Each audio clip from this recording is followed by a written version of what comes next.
କିନ୍ତୁ ଆଜିର ପ୍ରସଙ୍ଗ ହଉଛି ମନର ଯୁଦ୍ଧ। ଆଜି ଆମେ ସତ୍ୟ ସମାଚାର 175 ଅଧ୍ୟାୟରେ ପହଞ୍ଚିଛୁ। ଆଉ ଆଜିର ପ୍ରସଙ୍ଗ ହଉଛି ମନର ଯୁଦ୍ଧ। କାରଣ ବାସ୍ତବ ଖ୍ରୀଷ୍ଟିଆନ ର ଯୁଦ୍ଧ କୋଉଠି ଆରମ୍ଭ ହୁଏ? ମନର ଯୁଦ୍ଧ। ସେ ବାହାର ସମସ୍ୟା ଗୁଡ଼ିକ ଉପରେ ଜିଣି ପାରେ, କିନ୍ତୁ ତା ମନ ଭିତରେ ଯୋଉ ଯୁଦ୍ଧ ଚାଲିଥାଏ, ସେଥିପାଇଁ ବାଇବଲ ଆମକୁ କଣ ବୋଲି କହୁଛି? ରୋମିଓ 12 ପର୍ବ ତାର 2 ପଦ। ରୋମିଓ 12 ପର୍ବ ତାର 2 ପଦ। ତୁମ୍ଭେମାନେ ଏହି ବର୍ତ୍ତମାନ ଯୁଗର ଅନୁରୂପୀ ହୁଅ ନାହିଁ, କିନ୍ତୁ ଯେପରି ତୁମ୍ଭେମାନେ ଈଶ୍ୱରଙ୍କ ଇଚ୍ଛା କଣ, ଅର୍ଥାତ୍ ଉତ୍ତମ, ସୁଗ୍ରାହ୍ୟ ଓ ସିଦ୍ଧ ବିଷୟ କଣ, ଏହା ପରୀକ୍ଷା କରି ଜାଣିପାର, ଏଥି ନିମନ୍ତେ ଆପଣା ଆପଣା ମନର ନୂତନୀକରଣ ଦ୍ୱାରା ପରିବର୍ତ୍ତିତ ହୁଅ। ଯେହେତୁ ଆମର ମନରେ ଯୁଦ୍ଧ ଚାଲିଥାଏ, ତେଣୁ ଆମକୁ କଣ ଆହ୍ୱାନ ଦିଆଯାଉଛି? ତମର ମନକୁ ନୂଆ କର, ନୂତନୀକରଣ କର। ରିନ୍ୟୁ ୟର ମାଇଣ୍ଡ, ମାନେ ଆପଣଙ୍କର ମନକୁ ନୂଆ କରିବାର ଅଛି। ଏ ବର୍ତ୍ତମାନ ଯୁଗର ମନକୁ ଆମେ ଜାଣିଛୁ, ଦେଖାଇ ହଉଥିବେ ଗୋଟେ ପ୍ରକାର, ମନ ଥିବ ଗୋଟେ ପ୍ରକାର। ହସି ହସି କଥା ହଉଥିବେ, କିନ୍ତୁ ସେ କଥାରେ ଅଛି ନାଇଁ କି, ଅଣ୍ଟି ଛୁରୀ ତଣ୍ଟି କାଟେ ଭଳିଆ। କଣ କରେ? ଅଣ୍ଟି ଛୁରୀ ତଣ୍ଟି କାଟେ। ମାନେ ଯେଉଁମାନେ ଯେତେ ମିଠା କଥା କହିବେ ଜାଣିବେ, ଆପଣ ଯଦି ସେ କଥା ଶୁଣୁଛନ୍ତି ଜାଣିବେ ଯେ ଗୋଟେ କଥା, ଆପଣ ମିଠା ଜୋହର ଖାଉଛନ୍ତି। ମହୁ ବହୁଛି, କିନ୍ତୁ କଣ? ମିଷ୍ଟ ମହୁ। ଲୋକମାନେ ଆପଣଙ୍କ ଯେତେ ପ୍ରେମରେ କଥା ହେବେ ଜାଣିବେ ଇଏ ସବୁ ଆଦାୟ କରିବାକୁ ଆସିଛି ସେ। ତ ମୂଳ କଥା ମନ ପ୍ରିୟ ମାନେ, ଏ ଜଗତର ଅନୁରୂପୀ ହୁଅନ୍ତୁ ନାହିଁ, କିନ୍ତୁ ଈଶ୍ୱରଙ୍କ ଇଚ୍ଛା ଜାଣିବାର ଅଛି। ଇଚ୍ଛା କୋଉଠି ଜାଣିବ? ମନରେ ଏକା ଜାଣିହବ। ତ ଆପଣଙ୍କର ମନ କଣ କରିବାର ଅଛି? ରିନ୍ୟୁ ହେବାର ଅଛି। ଅର୍ଥାତ୍ ଉତ୍ତମ, ସୁଗ୍ରାହ୍ୟ ଓ ସିଦ୍ଧ ବିଷୟ କଣ? କଣ ଉତ୍ତମ, ସୁଗ୍ରାହ୍ୟ ଓ ସିଦ୍ଧ ବିଷୟ କଣ, ଏହା ପରୀକ୍ଷା କରି ଜାଣିପାର, ଏଥି ନିମନ୍ତେ ଆପଣ ଆପଣା ମନର ନୂତନୀକରଣ ଦ୍ୱାରା ପରିବର୍ତ୍ତିତ। ଏ ମନର ଯୁଦ୍ଧରେ ଜିଣିବାର ଅଛି, ଆପଣଙ୍କ ମନ ନୂତନୀକରଣ ହେବାର ଅଛି। କାରଣ ଶୈତାନର ଯୁଦ୍ଧ ଶରୀରର ନୁହେଁ। ଆପଣଙ୍କ ବିରୁଦ୍ଧରେ ଶରୀରରେ ତ ଲଢିବ ନାହିଁ, ମନରେ ଯେତିକି ଲଢିବ। ଦେଖନ୍ତୁ, ଆପଣଙ୍କ ଶରୀର ବିଛଣାରେ ଅଚଳ ହେଇ ପଡିଗଲେ ମଧ୍ୟ ଏ ମନକୁ ଛାଡିବନି। ସେ ମନକୁ ଛାଡିବନି। ଆପଣ ଭାବିବେ ନାଇଁ, ଶୈତାନ ମୋର ଶରୀରରେ ଅସୁବିଧା କରୁଛି। ଠିକ ଅଛି, ଆପଣଙ୍କ ଶରୀର ଅସୁସ୍ଥ କରି ଖଟିଆରେ ପକେଇଦେଲା, ତାପରେ କଣ ଆପଣଙ୍କୁ ଛାଡିବ କି? ନାଇଁ, ମନକୁ ଧରିବ। ମୋର ପ୍ରିୟ ଭାଇ ଭଉଣୀ ମାନେ, এই ମନର ଯୁଦ୍ଧରେ ପ୍ରଥମ ବିଷୟ କଣ? ଆମର ମନକୁ ନୂଆ କରିବା ଦରକାର। ମୁଁ ସବୁବେଳେ ଆପଣମାନଙ୍କୁ କୁହେ, ଲୋକମାନେ ଆପଣଙ୍କୁ ବୁଝି ନ ପାରନ୍ତି, ଆପଣ ସେମାନଙ୍କୁ ବୁଝନ୍ତୁ।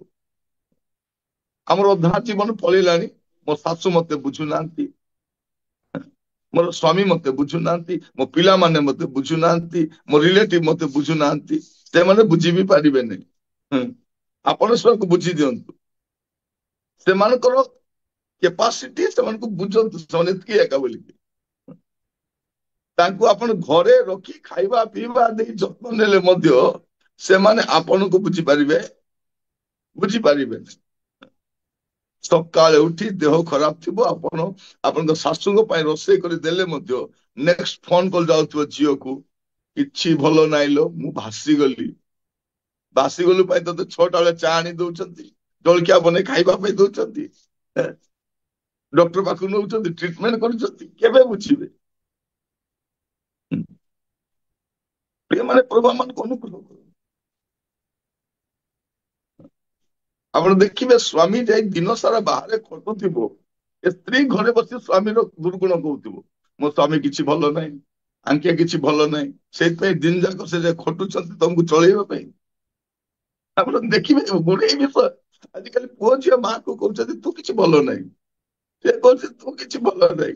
କିଛି ଭଲ ନାହିଁ ହେଲେ ତୁ ଏତେ ଭଲ କେମିତି ଅଛୁ? ମାନେ ଆଜିକାଲି ପିଲାମାନଙ୍କ ପାଇଁ ଆମେ ଚିନ୍ତା ବି କରିବାର ନାହିଁ। ତ ଏମିତି ଗୋଟେ ଘଟଣା ଆସିଛି, କାହିଁକି ମୁଁ କହୁଛି ଆମର ମନର ଗୋଟେ ଯୁଦ୍ଧ ଚାଲିଛି। ଏ ମନର ଯୁଦ୍ଧରେ ଜିଣିବାର ଅଛି, ତେବେ ଆମର ମନକୁ ନୂଆ କରିବାର ଅଛି। ମନକୁ ନୂଆ କରିବା। ପ୍ରିୟ ଭାଇ ଭଉଣୀ ମାନେ, ଗତ ଦିନ ମାନଙ୍କରେ ଜଣେ ଲୋକ ଆମ ବିରୁଦ୍ଧରେ କହିଲା। ସେ କହିଲା ପରେ ତା ଚେଲା ଚାମଚା ଯେତିକି ଥିଲେ ୟୁଟ୍ୟୁବରେ ସବୁ ବାହାରିଲେ। ଆମର ଫଟୋ ତ ୟୁଟ୍ୟୁବରେ ଅଛି, ସବୁ କାଢିକି ଇଏ ଲଗାଇ କହୁଛି, ସେ ଲଗାଇ କହୁଛି। ଯଦି ଆମର ମନ ଟିକେ ଦୁର୍ବଳ ଥିଲା ଥାନ୍ତା, ଯଦି ବିପି ବଢି ଯାଇଥାନ୍ତା, ନହେଲେ ଆହୁରି କଣ ହେଇଯାଇଥାନ୍ତା। ହଁ, ଆଜିକାଲି ଚୁପ୍ ଅଛନ୍ତି କଣ ମୁଁ ଜାଣିନାହିଁ, ଟିକେ ଇନକରେଜ କଲେ ଆଉ କରିବେ ସେମାନେ। କିଛି କାମ ଧନ୍ଦା ନାହିଁ, ଆମର ଫଟୋ ଲଗାଇଦିଅ। ପ୍ରଥମରେ 2 ଜଣ ଲଗାଇଲେ, ଚାଲିଲା ଚାଲିଲା, ତାପରେ ଜଣଙ୍କର ଲଗାଇଲେ ଚଲେଇଲେ, ତାପରେ ମୋର କେତେ ଦିନ ପରେ ତାଙ୍କର କେତେ ଦିନ, ଏମିତି ଚଲେଇଲେ ଚଲେଇଲେ। ପ୍ରିୟ ଭାଇ ଭଉଣୀ ମାନେ, ପ୍ରଭୁ ଆମମାନଙ୍କୁ ଅନୁଗ୍ରହ କରନ୍ତୁ ଗୋଟେ ବିଷୟ ଜାଣିବା ପାଇଁ, ଯେ ଆମର ମନକୁ ଯଦି ନୂଆ କରିବା ନାହିଁ, ଆମର ମନ ବି କଳଙ୍କିତ ହେଇଯିବ। ତୁମର ମନକୁ ନୂଆ କର ମାନେ କଣ? ଯଦି ସେ ପୁରୁଣା ମନ ନେଇ ଚାଲିବ, ସେ ମନ କେବେ ନା କେବେ କଳଙ୍କିତ ହେଇଯିବ। କାରଣ ସେ ମନକୁ ଆମେ ନୂଆ କରିନ, ସେ ମନଟା ଏକ୍ସପାୟାର ହେଇଯିବ। ନୂଆ ମନ ଦରକାର। ମୋର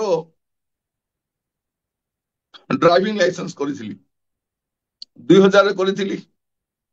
2023 ତାର କଣ ଥିଲା, ରିନ୍ୟୁଆଲ ଥିଲା। ମୁଁ ଅଛି ତ ଅଛି ବେলা 24 ହେଇଗଲା।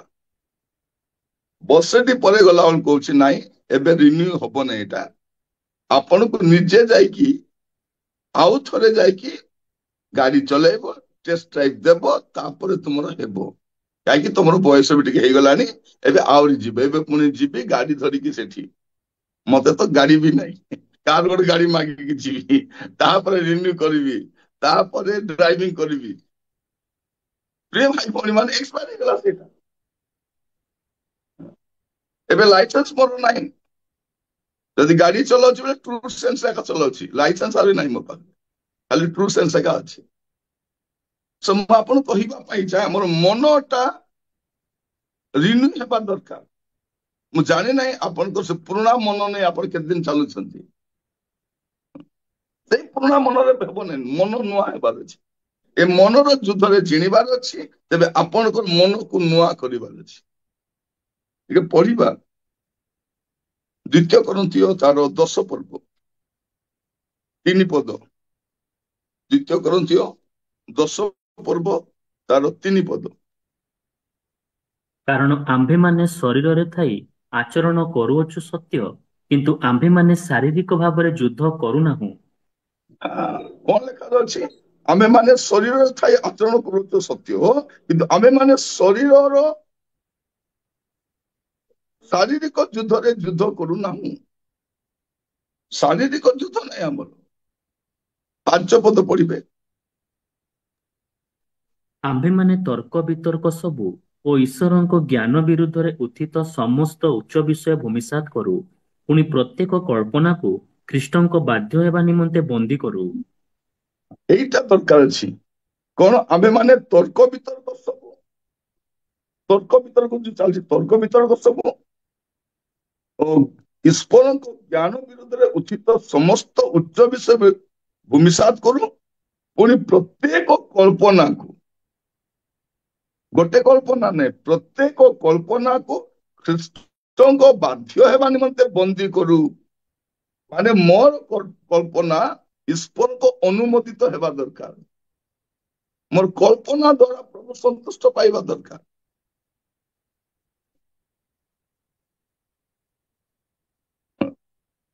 ପ୍ରତ୍ୟେକ କଳ୍ପନାକୁ କଣ କରିବା ଅଛି? ଖ୍ରୀଷ୍ଟଙ୍କର ବାଧ୍ୟ। ମାନେ ମୁଁ ଯୋଉଟା ଚିନ୍ତା କରିବି, ଖ୍ରୀଷ୍ଟଙ୍କର ବାଧ୍ୟ ଚିନ୍ତା ହେବାର ଅଛି। ସେ ବାହାର ଚିନ୍ତା ଆଉ ନାହିଁ। ପ୍ରିୟ ଭାଇ ଭଉଣୀ ମାନେ, ଏ ମନର ଯୁଦ୍ଧରେ ଆମକୁ ଜିଣିବାର ଅଛି। ଯୋଉ ଖରାପ ଚିନ୍ତା ଆସୁଛି, ଦୁଶ୍ଚିନ୍ତା ଆସୁଛି, ବେଳେ ବେଳେ କଣ ହବ, ରାଗିଗଲେ କାହାର କ୍ଷତି ନ କରିପାରି ଆମେ ନିଜର କ୍ଷତି କରୁଛୁ। କେତେ ଜଣ ଭଉଣୀକୁ ଦେଖିବେ ରାଗିଗଲେ ରାନ୍ଧିଦେବେ, ସମସ୍ତେ ଖାଇବେ, ସେ ଭୋକରେ ରହିବ। କେତେ ବଢିଆ ରାଗିବାର ନାହିଁ। ମୁଁ ରାଗିଛି, ରାଗିଚଲେ ରାନ୍ଧିନଥା ତ ସମସ୍ତେ ଭୋକରେ ଥାନ୍ତେ। ସେ କଣ କରିବ, ରାନ୍ଧିଦବ, ସମସ୍ତେ ଖାଇବେ, ଇଏ ଭୋକରେ ରହିବ। ଆଜି ମୁଁ ରାଗିଛି ଆଉ ମେଡିସିନ ଖାଇବିନି, ହେଲେ କଣ ଲାଭ ହବ? ଆମେ ନିଜର ହିଁ କ୍ଷତି କରୁଛୁ। ପ୍ରଭୁ ଆମମାନଙ୍କୁ ଅନୁଗ୍ରହ କରନ୍ତୁ, ଆମର ପ୍ରତ୍ୟେକ କଳ୍ପନାକୁ ଖ୍ରୀଷ୍ଟଙ୍କର ବାଧ୍ୟ କରିବା ପାଇଁ, ମନର ନୂଆ କରିବା, ଆଉ ପ୍ରତ୍ୟେକ କଳ୍ପନାକୁ କଣ କରିବା, ଖ୍ରୀଷ୍ଟଙ୍କର ବାଧ୍ୟ ହେବା ପାଇଁ। ଆଜି ଆମେ ପ୍ରାର୍ଥନା କରିବା ପ୍ରଭୁଙ୍କ କତିରେ ଯେ ପ୍ରଭୁ ମତେ ସାହାଯ୍ୟ କର, ନୂତନୀକରଣ ମନ ମତେ ଦିଅ। ଏ ମନର ଯୁଦ୍ଧ, ଆମେ ଯୋଉ ସମୟରେ ବସବାସ କରୁଛୁ, ଲୋକମାନଙ୍କର ମନ ଏତେ କଳୁଷିତ, ଏତେ କଳୁଷିତ ମନ। ସେମାନେ ଆପଣଙ୍କୁ କଥା ହଉଥିବେ, ତାଙ୍କର ମନରେ ଗୋଟେ ଚାଲିଥିବ, ଆପଣଙ୍କୁ ବ୍ୟବହାର କରୁଥିବେ, ମନରେ ଗୋଟେ ଚାଲିଥିବ, ମନ ଅଲଗାଟା ସେମାନେ। ପ୍ରିୟ ଭାଇ ଭଉଣୀ ମାନେ, ଥରେ ଆମେ ଜଣଙ୍କ ଘରକୁ ଯାଇଥିଲୁ, ତାଙ୍କ ଘର ବଢିଆ ଅଛି, ସମସ୍ତେ କହିଲେ ବଢିଆ ଘର, ବଢିଆ ଘର, ବଢିଆ ଘର। ସେ ବି କହିଲେ ବଢିଆ ହେଇଛି ଘର। ପରେ ଆସିଲା ବେଳକୁ ଆମେ ଗାଡିରେ ଆସୁଛୁ, ସେ କଣ ବୋଲି କହୁଛି, ଏ ଘର ଯଦି ସେ ବିକିଥାନ୍ତା ବୋଲେ ମୁଁ ଏକା କିଣିଥାନ୍ତି। ସେ ଲୋକ ବନେଇ କରି ବର୍ଷେ ବି ରହିନାହିଁ, ସେ କାହିଁକି ବିକିବା ପାଇଁ ଯିବ? ସେ ଘର ଦେଖିଲା ବେଳକୁ କଣ ଆସୁଛି, ଏ ଯଦି ବିକିଥାନ୍ତା ଏଇଟା ମୁଁ ନେଇଥାନ୍ତି। ମୋର ପ୍ରିୟ ଭାଇ ଭଉଣୀ ମାନେ, ଲୋକମାନଙ୍କର ଚିନ୍ତାଧାରା ଏକା ଅସୁବିଧା। ଆପଣ ସେମାନଙ୍କୁ ଯଦି ପ୍ରାୟୋରିଟି ଦେବେ, ଆପଣ ଅସୁବିଧାରେ ପଡିବେ। ମନର ଯୁଦ୍ଧରୁ ବାହାରି ଆସନ୍ତୁ। ମନର ଯୁଦ୍ଧରେ ଜିଣିବାର ଅଛି। କଣ ଲେଖାଛି, ପ୍ରତ୍ୟେକ କଳ୍ପନାକୁ ଖ୍ରୀଷ୍ଟଙ୍କର ବାଧ୍ୟ ହେବା ନିମନ୍ତେ ବନ୍ଦୀ କରିବାର ଅଛି। ଆପଣ ଯଦି ଦେଖିବେ ଫିଲିପିଓ ପୁସ୍ତକ, ତାର 4 ପର୍ବ 8 ପଦ, ଫିଲିପିଓ 4 ପର୍ବ ତାର 8 ପଦ। ଅବଶେଷରେ ହେ ଭାତୃଗଣ, ଯାହା ଯାହା ସତ୍ୟ, ଯାହା ଯାହା ଆଦରଣୀୟ, ଯାହା ଯାହା ଯଥାର୍ଥ, ଯାହା ଯାହା ବିଶୁଦ୍ଧ, ଯାହା ଯାହା ପ୍ରୀତିଭାଜନ, ଯାହା ଯାହା ସୁଖ୍ୟାତିଯୁକ୍ତ, ଯେକୌଣସି ସଦ୍ଗୁଣ ଓ ପ୍ରଶଂସାର ବିଷୟ ଥାଏ, ସେହି ସମସ୍ତ ବିଷୟ ଚିନ୍ତା କର। ଏବେ କଣ ଚିନ୍ତା କରିବାର ଅଛି ଲେଖା ହେଇଛି, ମାନେ ଏ ମନର ଯୁଦ୍ଧରେ ଜିଣିବାର ଅଛି। କଣ ଚିନ୍ତା କରିବାର ଅଛି? ଅବଶେଷରେ ପାଉଲ ପ୍ରତ୍ୟେକ ଚିଠିର ଶେଷରେ ଗୋଟେ ଲେଖୁଛନ୍ତି ମୂଳ ବିଷୟ। ସେ କହୁଛନ୍ତି ଅବଶେଷରେ ହେ ଭାତୃଗଣ, ଭଗ୍ନୀଗଣ ମଧ୍ୟ ହେଲା, ହେ ଭାତୃ ଆଉ ଭଗ୍ନୀଗଣ, ଯାହା ଯାହା ସତ୍ୟ, ଯାହା ଯାହା ଆଦରଣୀୟ, ଯାହା ଯାହା ଯଥାର୍ଥ, ଯାହା ଯାହା ବିଶୁଦ୍ଧ, ଯାହା ଯାହା ପ୍ରୀତିଭାଜନ, ଯାହା ଯାହା ସୁଖ୍ୟାତି ଯୁକ୍ତ, ଯେକୌଣସି ସଦ୍ଗୁଣ ଓ ପ୍ରଶଂସାର ବିଷୟ ଥାଏ, ସେ ସମସ୍ତ ବିଷୟ ଚିନ୍ତା କର, ବାକି ସବୁ ଚିନ୍ତା କର ନାହିଁ। ଯାହା ସତ୍ୟ ତାହା ଚିନ୍ତା କର, ଯାହା ଆଦରଣୀୟ ତାହା ଚିନ୍ତା କର, ଯାହା ଯଥାର୍ଥ ତାହା ଚିନ୍ତା କର, ଯାହା ବିଶୁଦ୍ଧ ତାହା ଚିନ୍ତା କର, ଯାହା ପ୍ରୀତିଭାଜନ ତାହା ଚିନ୍ତା କର, ଯାହା ସୁଖ୍ୟାତ ଯୁକ୍ତ ସଦ୍ଗୁଣ ସେଇଟା ଚିନ୍ତା କର, ବାକି ସବୁ ଚିନ୍ତା କର ନାହିଁ। ପ୍ରିୟ ଭାଇ ଭଉଣୀ ମାନେ, ଯଦି ଆମର ମନକୁ ଯଦି ଆମେ ଟ୍ରେନିଂ ଦେଇଦେଲୁ, ଆମେ ଆହୁରି ମନରେ ମନ୍ଦ ଚିନ୍ତା କରିପାରିବା ନାହିଁ। ତେଣୁ ଆମେ କଣ କରିବା? We have to cultivate noble thoughts. ଆମକୁ କଣ କରିବା ଅଛି? ଉତ୍ତମ ବା ବିଶୁଦ୍ଧ ଚିନ୍ତାଧାରାକୁ କଲ୍ଟିଭେଟ କରିବାର ଅଛି, ଚାଷ କରିବାର ଅଛି। ପ୍ରଭୁ ଆମମାନଙ୍କୁ ଅନୁଗ୍ରହ କରନ୍ତୁ। ଆମେ କଣ କରିବା? We have to cultivate noble thoughts. Ordinary ଚିନ୍ତା, noble thoughts କୁ ଆମେ ଯିବା। ଆଜି ପ୍ରାର୍ଥନା କରିବା, ପ୍ରଭୁ ଆମମାନଙ୍କୁ ଅନୁଗ୍ରହ କରନ୍ତୁ ଆମର ମନ ର ଯୁଦ୍ଧରେ ଜିଣିବା ପାଇଁ। ଏଠି କଣ ଲେଖାଯାଉଛି?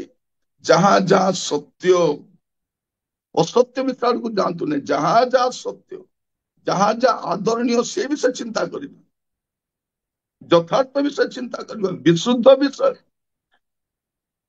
ତେଣୁ ଆମେ ଚିନ୍ତା କରିବା ପୂର୍ବରୁ ଚିନ୍ତା କରିବା ଯେ ମୁଁ କଣ ଚିନ୍ତା କରିବି ବୋଲି। ପ୍ରଭୁ ଆମମାନଙ୍କୁ ଅନୁଗ୍ରହ କରନ୍ତୁ,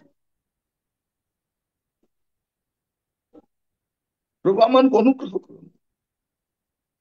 ମୋର ପ୍ରିୟ ଭାଇ ଭଉଣୀ ମାନେ, ଆମ ମୁଣ୍ଡ ଉପରେ ଚଢେଇ ଗୁଡାକ ଉଡିଯିବା ପାଇଁ ମନା କରିପାରିବା ନାହିଁ। ପାରିବ କି? ଆପଣଙ୍କ ମୁଣ୍ଡ ଉପରେ କେତେ ଚଢେଇ ଉଡିକି ଯିବ, କିନ୍ତୁ କଣ କରିପାରିବେ? ଆପଣଙ୍କ ମୁଣ୍ଡରେ ବସା ବାନ୍ଧିବାକୁ ତ ମନା କରିପାରିବେ ନା ନାଇଁ। ଗୁଡା ବନେଇକିରି ରହିବ ସେଠି, ସେଇଟା ଆପଣ ମନା କରିପାରିବେ। ଆପଣଙ୍କ ମସ୍ତକ ଉପରେ ଚଢେଇ ଉଡିକରି ଯିବ, ଯିବ ନା ନାଇଁ? ଯିବ। ନାନା ପ୍ରକାର ଚିନ୍ତା ଉପରେ ଯାଉ, ମୁଣ୍ଡରେ ଆସି ବସା ନ ବାନ୍ଧୁ। ଅନେକଙ୍କର କଣ, ସେଇ ଚିନ୍ତାରେ ସେମାନେ ଧୀରେ ଧୀରେ ଧୀରେ ଧୀରେ ଯାଉଛନ୍ତି। ମୁଁ ଆଉ ବଞ୍ଚିବି ନାହିଁ, ମତେ ବଞ୍ଚିବା ଇଚ୍ଛା ନାହିଁ। ଯଦି ଆପଣ କହିବେ ମତେ ବଞ୍ଚିବା ଇଚ୍ଛା ନାହିଁ, ଆପଣଙ୍କୁ କିଏ ବଞ୍ଚାଇ ପାରିବନି। ଯଦି ବଞ୍ଚିବା ଇଚ୍ଛା ନାହିଁ, ସେ କଣ କରିବ? ଖାଇବା କମେଇ ଦେବ, ଔଷଧ ରେଗୁଲାର ନେବ ନାହିଁ, ଏକ୍ସରସାଇଜ ନେବ ନାହିଁ, ହେଲ୍ଥର ଯତ୍ନ ନେବ ନାହିଁ। ତା ଭିତରେ ମନରେ, ମଣିଷ ଆଗ କୋଉଠି ମରେ? ମନରେ ମରେ, ତାପରେ ଶରୀରରେ ମରେ। ଆଗ ମନରେ ମରିଯାଏ। ରୋଗୀ ମାନଙ୍କୁ ଦେଖିବେ, ସେମାନଙ୍କର ମନୋବଳ ଏତିକି ଥିବ ଯେ ସେମାନେ ସଂଘର୍ଷ କରି କରି କରି କରି ବଞ୍ଚି ବଞ୍ଚି ଯାଉଥିବେ। ମଝିରେ କୋଉ ଗୋଟେ ଗାଁରେ ଯାଇଥିଲି, ସେ ମା 90 କେତେ ପ୍ଲସ୍ ଚଲାବୁଲା ହଉଛନ୍ତି, ନିଜେ ଚଲାବୁଲା ହଉଛନ୍ତି, ନିଜେ ଗାଧଉଛନ୍ତି, ନିଜେ ମୁଣ୍ଡ କୁଣ୍ଡାଉଛନ୍ତି, ଛୋଟିଆ ମୋଟିଆ କାମ ଘରର କରୁଛନ୍ତି। ଆମର ଲୋକମାନେ 60 ହେଲେ ବିଛଣା ଦରକାର। ପ୍ରଭୁ ଆମମାନଙ୍କୁ ଅନୁଗ୍ରହ କରନ୍ତୁ ଏ ମନର ଯୁଦ୍ଧରେ ଜିଣିବା ପାଇଁ। ପ୍ରିୟ ଭାଇ ଭଉଣୀ ମାନେ, ମନ୍ଦ ଚିନ୍ତା ଆସିପାରେ, ମୁଣ୍ଡ ଉପରେ ଯାଉ, ସେଇଟା ମୁଣ୍ଡରେ ବସା ନ ବାନ୍ଧୁ। ପ୍ରଭୁ ଆମମାନଙ୍କୁ ଅନୁଗ୍ରହ କରନ୍ତୁ। ଯଦି ଆପଣ ଦେଖିବେ ଏଫିସିୟ 4 ପର୍ବ 17 ପଦ, ଏଫିସିୟ 4 ପର୍ବ ତାର 17 ପଦ। ଅତଏବ ମୁଁ ପ୍ରଭୁଙ୍କ ନାମରେ ବିଶେଷ ଅନୁରୋଧ କରି କହୁଅଛି, ବିଜାତିମାନେ ଯେପରି ଆପଣା ଆପଣା ମନର ଅସାରତାରେ ଆଚରଣ କରନ୍ତି, ତୁମ୍ଭେମାନେ ସେହିପରି ଆଚରଣ କର ନାହିଁ। କଣ ଲେଖାଯାଉଛି? ବିଜାତୀୟ ମାନେ କେମିତି କରନ୍ତି? ବିଜାତୀୟ ମାନେ ଯେମିତି ଆଚରଣ କରନ୍ତି, ବିଜାତୀୟ ମାନେ ଯେପରି ଆପଣା ଆପଣା ମନର ଅସାରତାରେ ଆଚରଣ କରନ୍ତି, ତୁମେମାନେ ସେହିପରି ଆଚରଣ କର ନାହିଁ। ମନର ଅସାରତା, ସେମାନଙ୍କର ମନ ଅସାରତା ଆଡକୁ ଏକା ଯାଏ। ସାର ବିଷୟ ଚିନ୍ତା କରିପାରିବେନି, ଅସାର ବିଷୟ।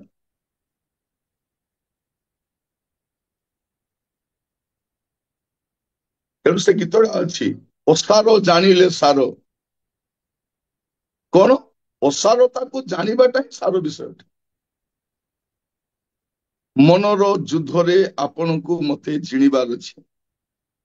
ପ୍ରଭୁ ଆମମାନଙ୍କୁ ଅନୁଗ୍ରହ କରନ୍ତୁ।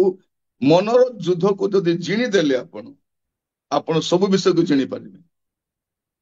ଆପଣ ତ କଳ୍ପନାକୁ ଯଦି ବାଧ୍ୟ କଲେ, ଧନ୍ୟ ଗୋଟେ ଖରାପ ଚିନ୍ତା ଆସୁଛି, ଆପଣ କହିବେ ଏଇଟା ମୁଁ ଚିନ୍ତା କରିବି ନାହିଁ, ଏଇଟା ଚିନ୍ତା ଆଉ କରିବି ନାହିଁ, ଚିନ୍ତା କାମ ସରିଲା। ଆମେ ସେ ଚିନ୍ତା ତ ମାତି କରି ପୁରା ପଳେଇଥିବୁ, ଚିନ୍ତାରେ ପୁରା ମଗ୍ନ ହେଇ ଭାବୁଥିବ, ସେ ଖରାପ ବିଷୟ ଭାବି ବି ଯାଉଥିବ। ପ୍ରଭୁ ଆଜି ଆମମାନଙ୍କୁ ଅନୁଗ୍ରହ କରନ୍ତୁ। ବିଜାତୀୟ ମାନେ ଯେପରି ଅସାରତାରେ ଚିନ୍ତା କରନ୍ତି, ଆମେ ସେମିତି କରିବାନି।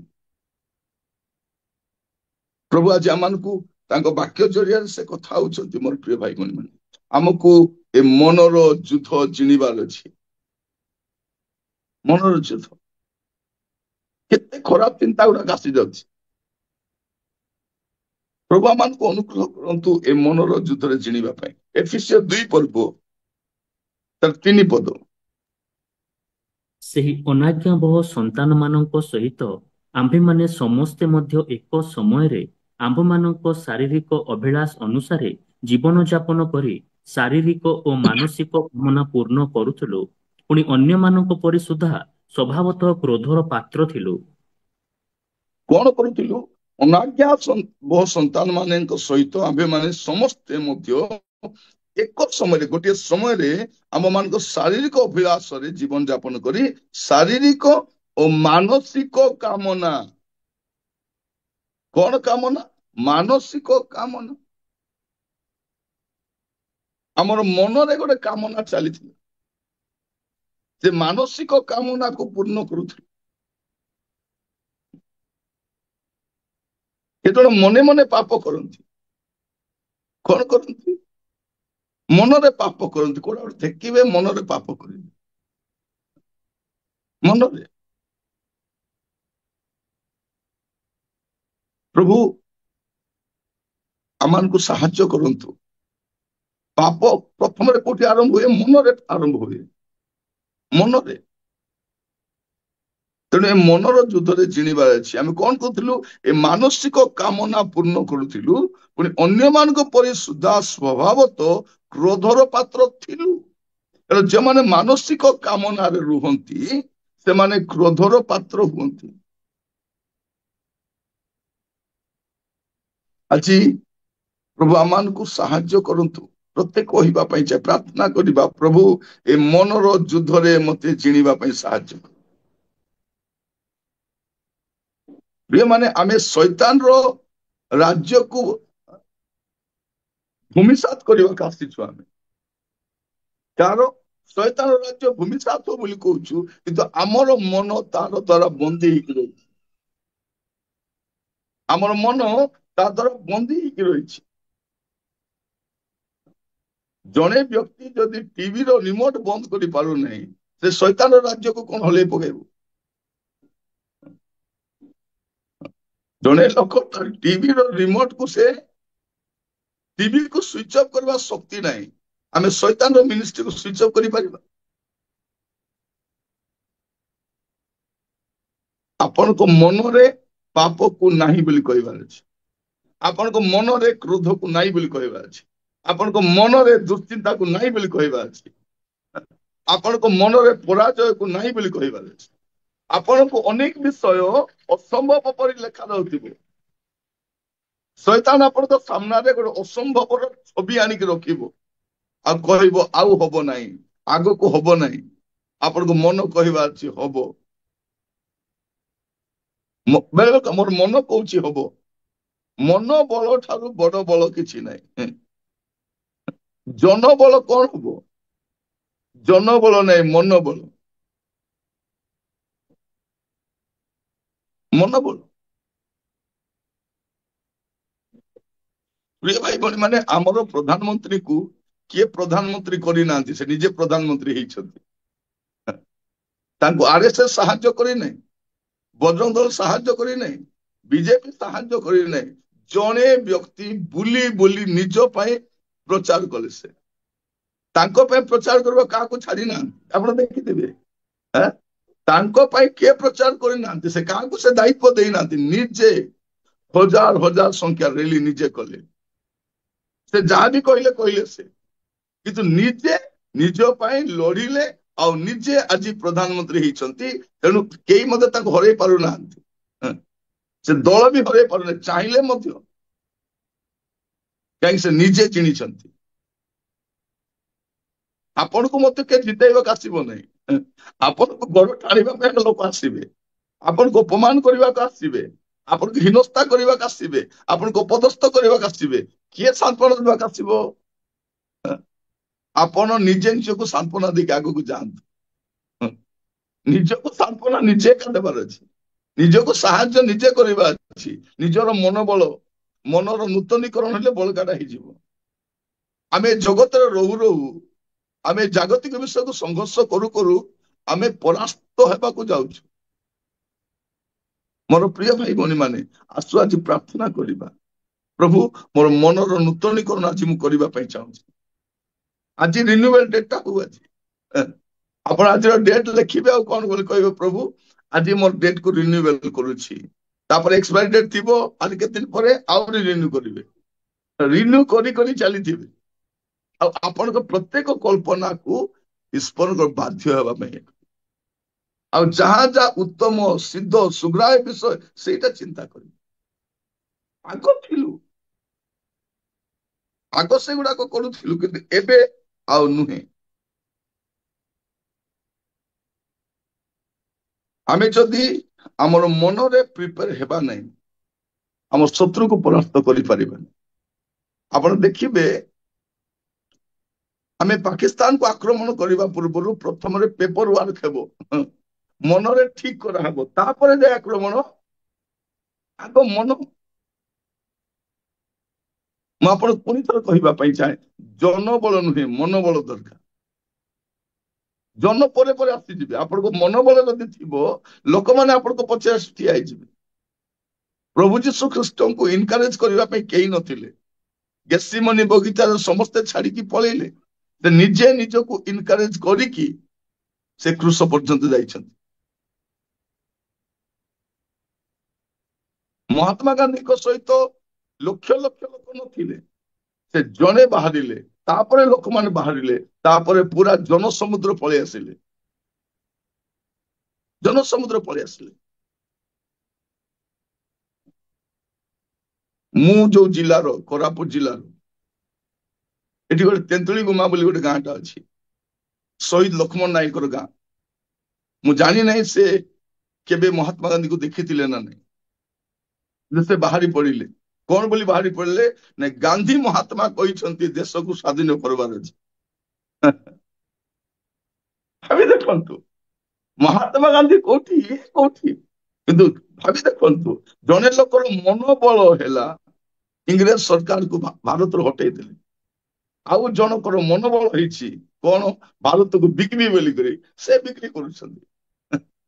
ଦୁଇ ଜଣ ତାକୁ ଗୁଜରାଟରୁ ଆସିଛନ୍ତି। ସବୁ ଗୁଜରାଟରୁ ଆସିବା ଲୋକ ଗାନ୍ଧୀ ନୁହନ୍ତି।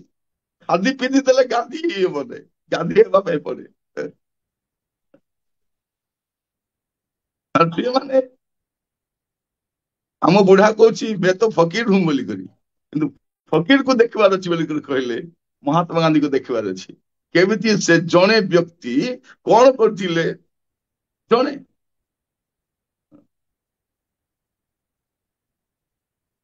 ଜଣେ ଆପଣ ଯଦି ଚାଲିବାକୁ ଆରମ୍ଭ କରିବେ ମନରେ, ଆପଣ ଗୁଡିଏ ବିଷୟ କରିପାରିବେ।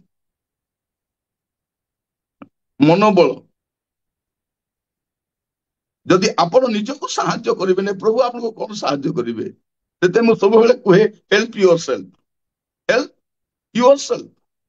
ଆପଣ ନିଜେ ନିଜକୁ ସାହାଯ୍ୟ କରନ୍ତୁ। ରବୀନ୍ଦ୍ରନାଥ ଟେଗୋରଙ୍କର ସେଇ ଗୀତଟା ମତେ ବହୁତ ଭଲ ଲାଗେ, ଯଦି ତ ଡାକ ଶୁନେ କେউ ନ ଆସେ ତବେ ଏକଲା ଚଲୋ ରେ। ଯଦି ତୁମ ଡାକ ଶୁଣିକି କେହି ଆସୁନାହାନ୍ତି, ତେବେ କଣ କରୁଥିବେ, ଏକଲା ଚାଲ। ଆପଣଙ୍କ ମନକୁ ଆଜି ନୂତନୀକରଣ କରନ୍ତୁ। ଆମେ ଭାବୁଛୁ ମତେ କିଏ ଏପ୍ରିସିଏଟ କରିବେ, ଏପ୍ରିସିଏଟ କରିବେ ନାହିଁ। ଆପଣ ଚର୍ଚ୍ଚ ଯିବେ, କେତେ ରେଡି ହେଇକି ଯିବେ ବାକ୍ୟ ଶୁଣିବା ପାଇଁ, ଦିଟା ଠଣା ଖାଇକି ଆସିଥିବେ ସେଠି। ସେ ପାଳକ ଆଜ୍ଞା ଦେଖିକି ଦିଟା କହିଦେଇଥିବେ, ତାପରେ ସାଇଡରେ ବସିଥିବ ସେ ଜଣେ କହିଥିବ, ଗେଟ୍ ପାଖରେ ଆଉ ଜଣେ ମିଶିକି ଗୋଟେ ଷ୍ଟୋରି କହିବି। ଆପଣ ମୁହଁକୁ ପୁରା ଶୁଖେଇକି ଆସିବେ। ଆପଣଙ୍କ ମନକୁ ଏତିକି ଷ୍ଟ୍ରଙ୍ଗ କରନ୍ତୁ। ମାନେ ଆମର ମନର ଦ୍ୱାର ଖୋଲିଲେ ସିନା ଲୋକ ଭିତରେ ଆସିବେ। ଆମେ ତ ମାଇଣ୍ଡରେ କାହାକୁ ପଶିବାକୁ ଦେବୁନି। ପ୍ରିୟ ମାନେ, ଶୈତାନ ଆପଣଙ୍କ ମନ ଭିତରେ ପଶିଲେ ଏକା ମନରେ ଯୁଦ୍ଧ କରିପାରିବ। ଆପଣ କଣ କରିବେ, ଆମେ କଣ କରିବା, ମନର ନୂତନୀକରଣ କରିବା। ମନକୁ କଣ କରିବା, ସମସ୍ତ କୁକଳ୍ପନାରୁ ଉଦ୍ଧାର କରିବା ପାଇଁ ଆମର କଳ୍ପନା ସବୁକୁ ବାଧ୍ୟ କରିବା। ପ୍ରଭୁ ଆମମାନଙ୍କୁ ଅନୁଗ୍ରହ କରନ୍ତୁ। ଆଜି ପ୍ରାର୍ଥନା କରିବା ସମସ୍ତେ, ପ୍ରଭୁ ମତେ ଅନୁଗ୍ରହ କର ମୋର ମନର ଯୁଦ୍ଧରେ ଜିଣିବା ପାଇଁ। ପରାସ୍ତ କୋଉଠି ହୁଏ, ମନରେ ହୁଏ, ତାପରେ ଯୁଦ୍ଧ ଲଢିବ କି ଜିଣିବ ଅଲଗା ବିଷୟ। ଆପଣ ଦେଖିବେ ଆମର ଇଣ୍ଡିଆନ ଟିମ୍ ଟା ହାରିଯିବ ବୋଲି ହାରିଯାଏ।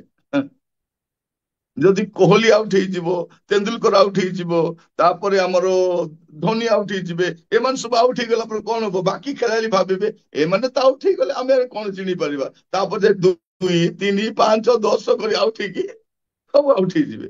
କାରଣ ସେମାନେ ମନର ଯୁଦ୍ଧରେ ହାରିଗଲେଣି।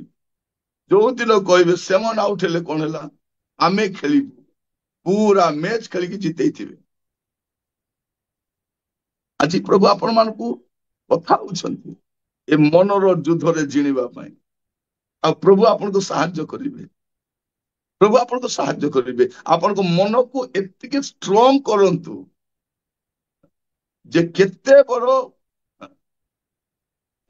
ବଡ ଜାହାଜ, ଟାଇଟାନିକ ଜାହାଜ ଭଳିଆ ଆସିଲେ ମଧ୍ୟ ସେ ଜାହାଜ ଭାଙ୍ଗିଯିବ, କିନ୍ତୁ ଆପଣଙ୍କ ମନ ଭାଙ୍ଗିବନି। ଆସନ୍ତୁ ମନର ଯୁଦ୍ଧରେ ଆମେ ଜିଣିବା ପାଇଁ ପ୍ରାର୍ଥନା କରିବା। ଗୋଟେ ପ୍ରାର୍ଥନା କରିବା, ପ୍ରଭୁ ମୋର ମନର ନୂତନୀକରଣ କରିବା ପାଇଁ ମତେ ସାହାଯ୍ୟ କର। ପିତା ପରମେଶ୍ୱର, ଆମେ ଆପଣଙ୍କୁ ଧନ୍ୟବାଦ ଦଉଛୁ, ଆପଣ ବାକ୍ୟ ଦ୍ଵାରା କଥା ହେଇଥିବାରୁ ଧନ୍ୟବାଦ ଦଉଛୁ। ପ୍ରଭୁ ମନର ନୂତନୀକରଣ କରିବା ପାଇଁ ସାହାଯ୍ୟ କର। ଆଜି ଆମେ ଆମର କଳୁଷିତ ମନ, ଆମ ପୁରୁଣା ମନ ପ୍ରଭୁ ଆପଣଙ୍କ ପାଦ ତଳେ ରଖୁଛୁ। ପ୍ରଭୁ ଗୋଟେ ନୂଆ ମନ ଦିଅ ରାଜା। ଆଜି ରିନ୍ୟୁ କରିବା ଆମ ମନକୁ, ଯାହା ଯାହା ଶୁଦ୍ଧ, ଯାହା ଯାହା ପ୍ରତିଭାଜନ, ଯାହା ଯାହା ସୁଗ୍ରାହ୍ୟ ପ୍ରଭୁ, ସେଇ ବିଷୟ ଗୁଡ଼ିକ ଚିନ୍ତା କରିପାରିବୁ ଆମମାନଙ୍କୁ ଅନୁଗ୍ରହ କର। ସମସ୍ତ ଚିନ୍ତାକୁ ପ୍ରଭୁ ଆୟତ ରଖିବା ପାଇଁ ସାହାଯ୍ୟ କର। ସମସ୍ତ କଳ୍ପନାକୁ ବନ୍ଦୀ କରିବା ପାଇଁ ଶିଖାଅ ପ୍ରଭୁ, ଯେପରି ଆପଣ ଯାହା ଚାହୁଁଛନ୍ତି ଏ ପ୍ରକାର ବିଶୁଦ୍ଧ ଚିନ୍ତା ଆମ ଭିତରୁ ବାହାରି ପାରିବ। ପ୍ରତ୍ୟେକଙ୍କୁ ଆପଣଙ୍କୁ ବଳବନ୍ତ ସ୍ତୋତ୍ର ରଖିଲି, ଆପଣଙ୍କ ଦୟାଗୁଣରେ କଢେଇ ନିଅ ପ୍ରଭୁ। ଆମେ ଅନେକ ପ୍ରଭୁ ମନରେ ହାରି ସାରିଛୁ। ଶରୀର ତ ଦୁର୍ବଳ ପ୍ରଭୁ, କିନ୍ତୁ ମନରେ ମଧ୍ୟ ଆମେ ହାରି ଯାଇଛୁ। ମୁଁ ପ୍ରାର୍ଥନା କରୁଛି ଆମର ମନକୁ ନୂଆ କରିବା ପାଇଁ ସାହାଯ୍ୟ କର, ମନକୁ ନୂତନୀକରଣ କରିବା ପାଇଁ ସାହାଯ୍ୟ କର। ଉତ୍କର୍ଷ ପକ୍ଷୀ ଯେପରି ତା ବଳକୁ ନୂଆ କରେ, ପୁଣି ନୂଆ ବଳ ପାଇ ଉଡିଥାଏ, ଆମମାନଙ୍କୁ ମଧ୍ୟ ସାହାଯ୍ୟ କର ଆମର ମନକୁ ନୂଆ କରି ପ୍ରଭୁ ଆହୁରି ଥରେ ଉଡିବା ପାଇଁ ଆମମାନଙ୍କୁ ସାହାଯ୍ୟ କର। ସମସ୍ତ କଳ୍ପନାକୁ ବନ୍ଦୀ କରିବା ପାଇଁ ଶିଖାଅ ପ୍ରଭୁ, ଅନୁଗ୍ରହ କର। ୟା ପରେ ପ୍ରଭୁ ଆମର ମନକୁ ଯେପରି ଆମେ ସତେଜ କରିପାରିବୁ, ଆମ ମନ ସକ୍ଷମ ହେବ, ପୁଣି ପ୍ରଭୁ ସକ୍ରିୟ ହେବ, ଏଥିପାଇଁ ସାହାଯ୍ୟ କର। ପ୍ରାର୍ଥନା ଶୁଣିଥିବାରୁ ଧନ୍ୟବାଦ ଦଉଛି। ପ୍ରତ୍ୟେକଙ୍କୁ ଆପଣଙ୍କୁ ବଳବନ୍ତ ସ୍ତୋତ୍ର ରଖିଲି ପ୍ରଭୁ। ଯେଉଁମାନେ ଜୁମ୍ ରେ ୟୁଟ୍ୟୁବ ରେ ଅଛନ୍ତି ପ୍ରତ୍ୟେକଙ୍କୁ ଆପଣଙ୍କ ହସ୍ତ ରଖିଲି। ମୁଁ ଆପଣଙ୍କ ଦାସ ଭାବରେ ପ୍ରାର୍ଥନା କରୁଛି, ପ୍ରତ୍ୟେକ ଯେପରି ପ୍ରଭୁ ଆଜି ଠାରୁ ପ୍ରଭୁ ଏ ମନର ଯୁଦ୍ଧରେ ଜିଣି ପାରିବେ, ଏଥିପାଇଁ ଅନୁଗ୍ରହ କରନ୍ତୁ। ଆଦର, ମହିମା, ଗୌରବ ଯୁଗେ ଯୁଗେ ଆପଣଙ୍କର ହଉ। ଏ ପ୍ରାର୍ଥନାଟି ମୋର ପ୍ରାଣର ପ୍ରିୟ ଯୀଶୁଙ୍କ ନାମରେ ମାଗିଲି, ଆମେନ୍।